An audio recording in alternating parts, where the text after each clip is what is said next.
Bahasa formal adalah kalimat yang sesuai dengan kaidah tata bahasa yang ditulis berdasarkan aturan bahasa Indonesia yang baik dan benar. Bahasa yang digunakan dalam situasi resmi atau formal ditandai dengan pemakaian unsur bahasa level kebakuan tinggi atau disebut dengan ragam tinggi. Berikut contoh dalam bahasa formal dapat kita lihat dari video setelah ini. Selamat pagi Bu, silakan. Pagi Bu, perkenalkan saya Diana. Maaf, dengan Ibu siapa? Dengan Ernest. Bu Ernest, ada yang bisa saya bantu? Ya, Ibu Diana, saya ingin melaporkan keluhan. Ya, kemarin nih saya melakukan transaksi penukaran valuta asing, Ibu Diana. Namun ada beberapa lembar uang yang saya terima dalam kondisi rusak. Mohon bisa dibantu? Baik Bu Ernest, mohon maaf atas kendala yang terjadi. Sebelumnya, apakah keluhan ini diajukan atas nama Ibu sendiri atau perwakilan untuk lembaga atau badan hukum ya Bu? Atas nama saya sendiri, Bu. Baik Ibu, untuk itu mohon dibantu untuk mengisi data diri sebagai kelengkapan prosedur dari keluhannya ya Bu. Sebentar, saya bantu carikan berkasnya dulu. Baik. Silakan Ibu, diisi dulu. Terima kasih.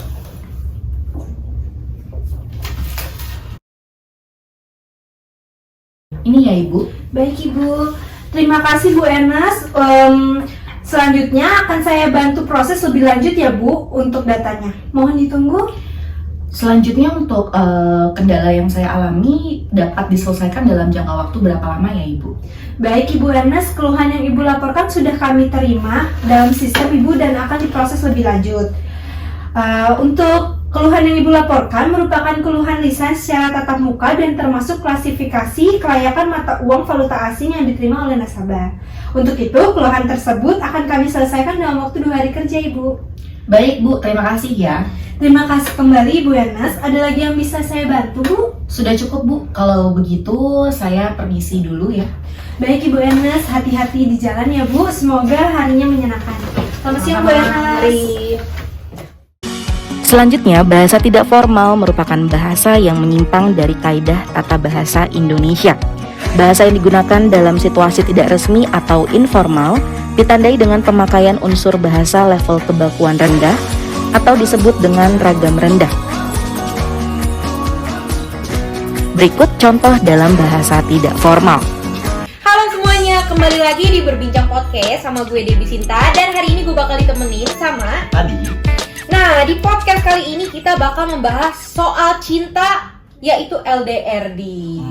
Nah, kalau menurut lu nih, LDR tuh apa sih? LDR itu menurut gue tuh suatu hubungan yang dijalin secara jarak jauh gitu loh, Dad.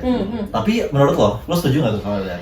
Kalau kita ngomong-ngomong soal LDR, gue sih sebenarnya agak kurang setuju ya. Dimana kita menjalin cinta secara LDR. Kenapa tuh bisa nggak setuju? Gue nggak setuju karena dulu gue punya kenangan pahit sih tentang LDR. Jadi dulu gue pernah menjalin hubungan nih sama seorang laki-laki. Sebenarnya LDR nggak terlalu jauh, Bandung sama Jakarta. Selama 10 bulan ternyata gue diselingkuhin di. Hah?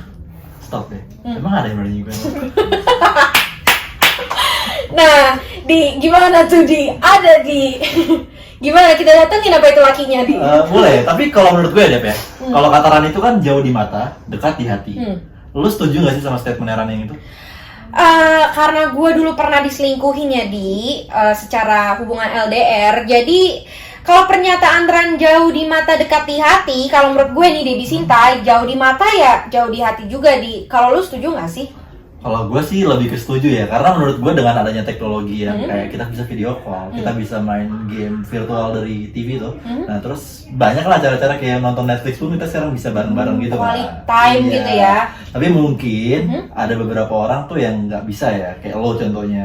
Nah terus kalau menurut lo, emang lo nggak cukup nih Dep dengan teknologi yang tadi gue sebutin tuh?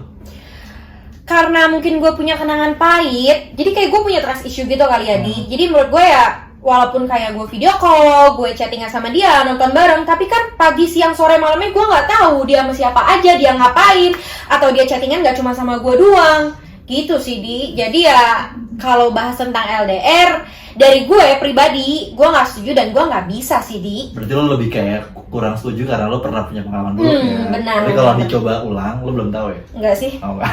Terima kasih. Oke, dari lo gimana deh kesimpulannya soal si LDR ini?